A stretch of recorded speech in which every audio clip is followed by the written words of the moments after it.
श्री स्वामी समर्थ. नमस्कार मंडळी. श्री स्वामी समर्थांच्या चरणी माझा कोटी कोटी नमस्कार. आज आपण एका अतिशय महत्त्वाच्या विषयावर बोलणार आहोत.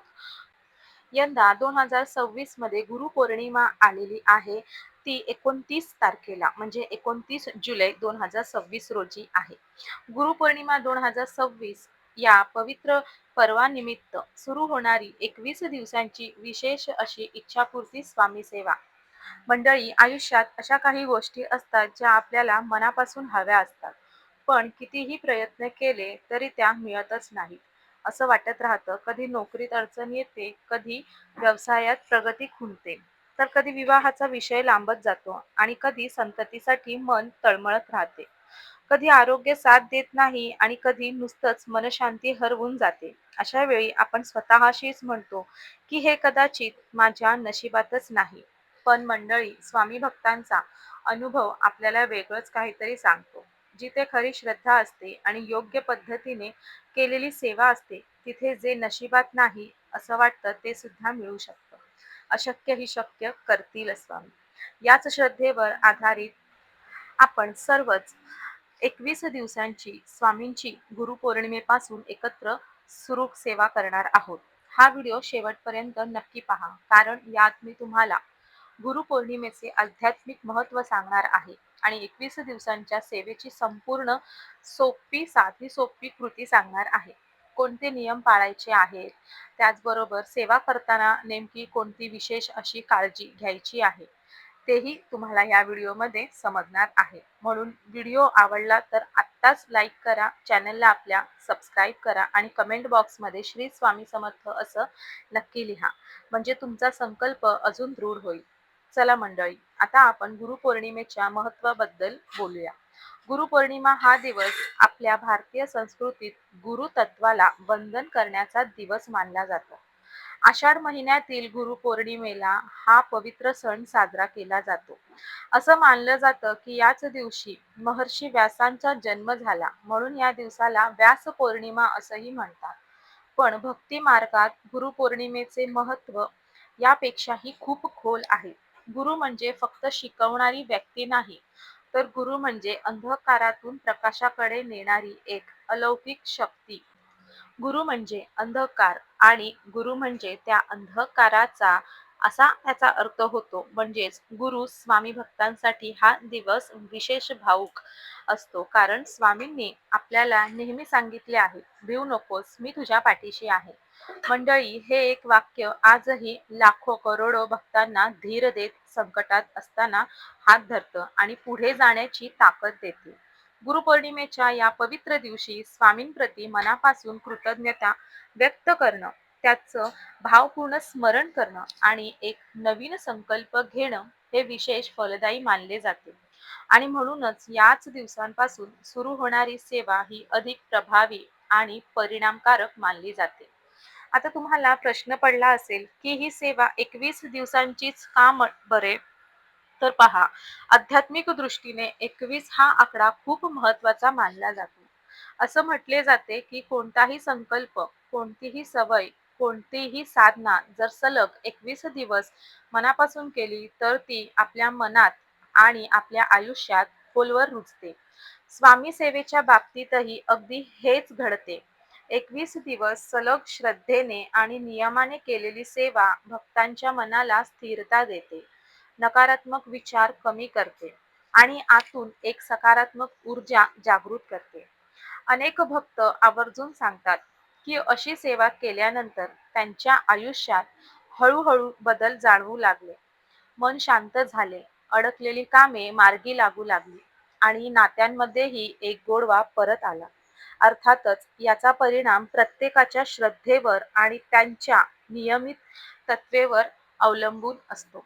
चला, आता आपण या सेवेची संपूर्ण आणि सोपी पद्धत सविस्तर पाहूया. सेवा सुरू करण्याआधी काही गोष्टींची तयारी आपण करून ठेवूया. पहिली गोष्ट म्हणजे सेवा कधी सुरू करावी?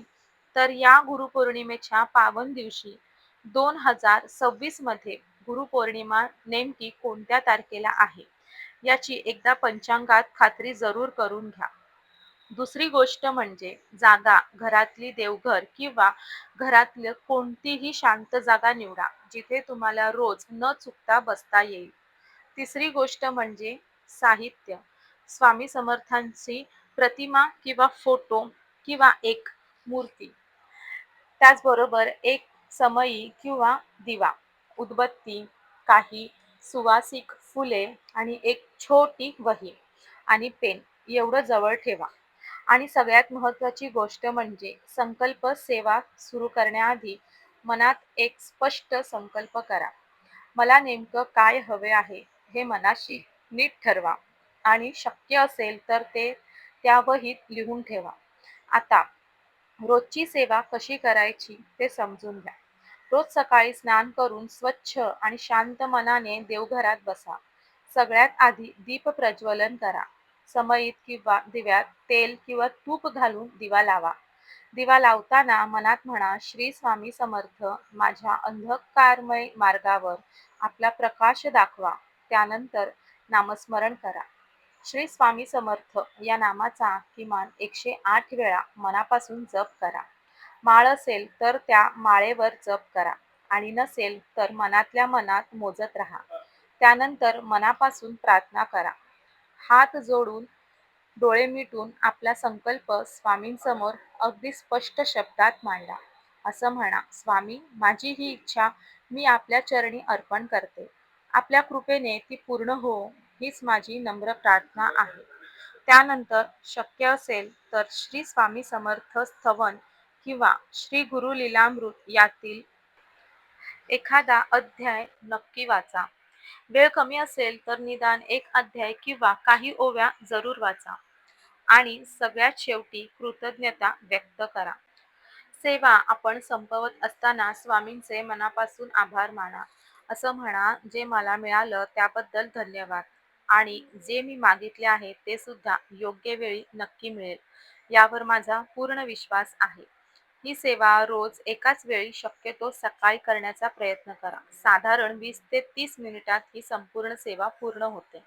आता आपण 21 दिवसांचं थोडक्यात वेळापत्रक पाहूया. पहिल्या ते 7व्या दिवसांपर्यंत आपला भर असेल तो संकल्पाच्या स्पष्टतेवर आणि नियमिततेवर.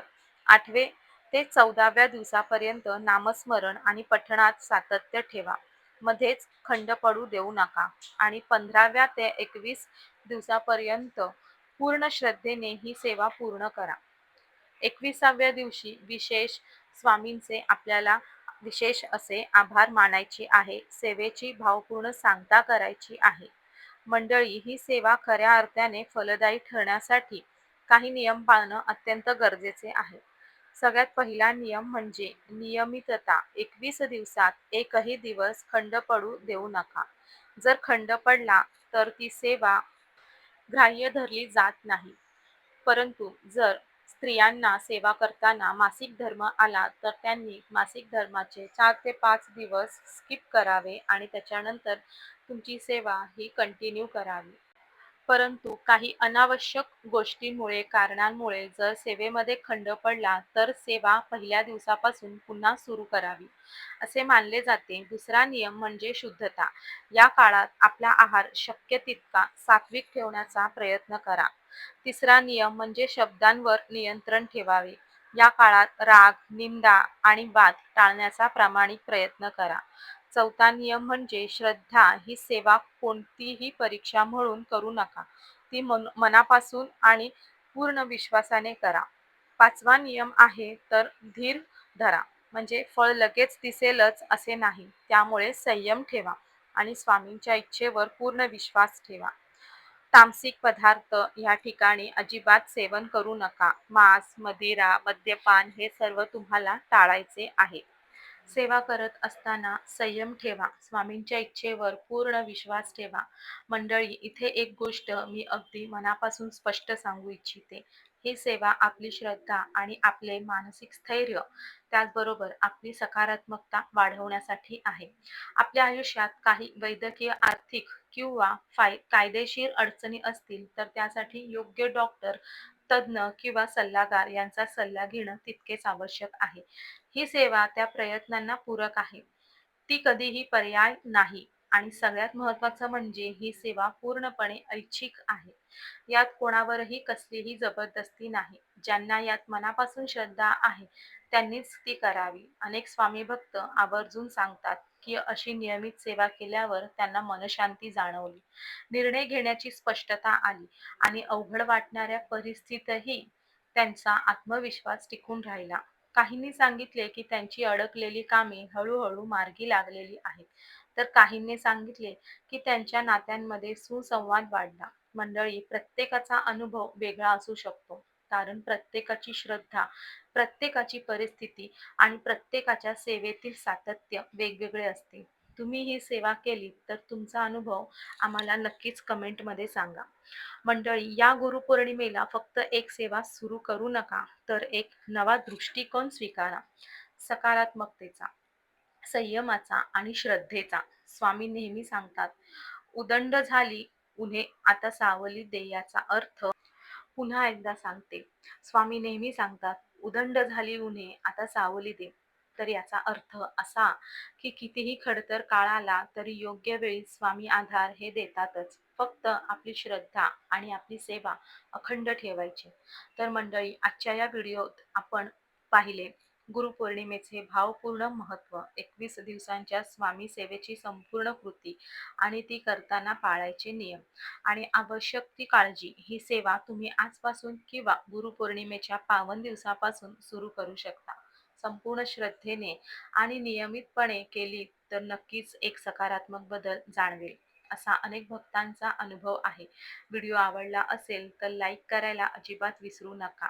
चॅनल आपला सबस्क्राईब करा आणि बेल आयकॉन दाबून ठेवा, म्हणजे पुढचे सेवाविषयक व्हिडिओ तुम्हाला अजिबात चुकणार नाहीत. आणि कमेंटमध्ये श्री स्वामी समर्थ असं नक्की लिहा. तुमच्या भविष्याच्या पुढच्या वाटचालींसाठी स्वामी महाराज नक्कीच तुमच्यावरती कृपा करतील आणि तुमच्या पाठीशी अखंडपणे उभे राहतील. तर आजचा व्हिडिओ मी ह्या ठिकाणी थांबवते. झालेली सर्व सेवा मी स्वामींच्या चरणी रुजू करते. पुन्हा भेटूया. तोपर्यंत श्री स्वामी समर्थ. जय जय स्वामी समर्थ.